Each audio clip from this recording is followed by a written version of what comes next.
Hello everybody, my name is Mustafa Baran Öztürk and my department is MBG. In my experiment, I am investigating how a current behaves using Kirchhoff's laws. Kirchhoff's first law states that sum of the all currents entering a junction is equal to the sum of the currents that's leaving the same junction. Kirchhoff's second rule states, which is the loop rule, states that sum of the all voltages around the closed circuit must be zero. In order to conduct my experiment, I have designed this circuit.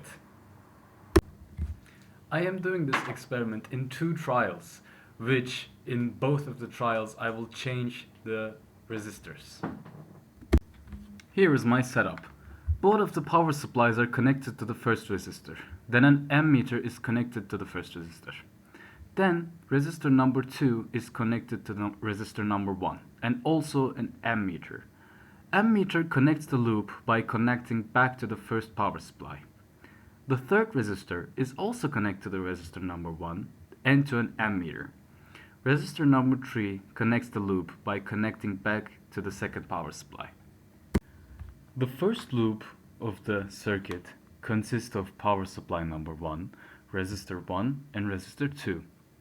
The second loop of the circuit consists of power supply number 2, resistor 1 and resistor 3.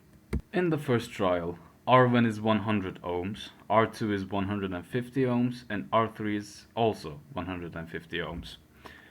Then, when we observe the respective ammeters, we see that ammeter 3 shows 14 milliamperes, ammeter 1 shows 15 milliamperes, and ammeter 2 shows 17 milliamperes. In the second trial of the experiment, we change R2 and R3 to observe the new currents passing through each resistor.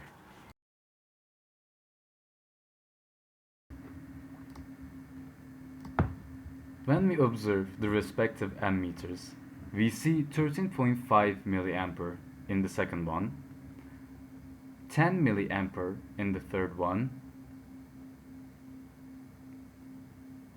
and 11 milliampere in the first ammeter. As you can see from the table, first and second currents are very different from the expected value. This can be caused by resistors, power supplies, cables, and ammeters being faulty and not showing the actual results. Another possibility is that wrong readings and calculations. The most likely reason of errors are the full current not being able to pass through the ammeters because of the damages in cable port. In conclusion, we identified the behaviors of currents using Kirchhoff's laws in a current with two loops. Thanks for watching.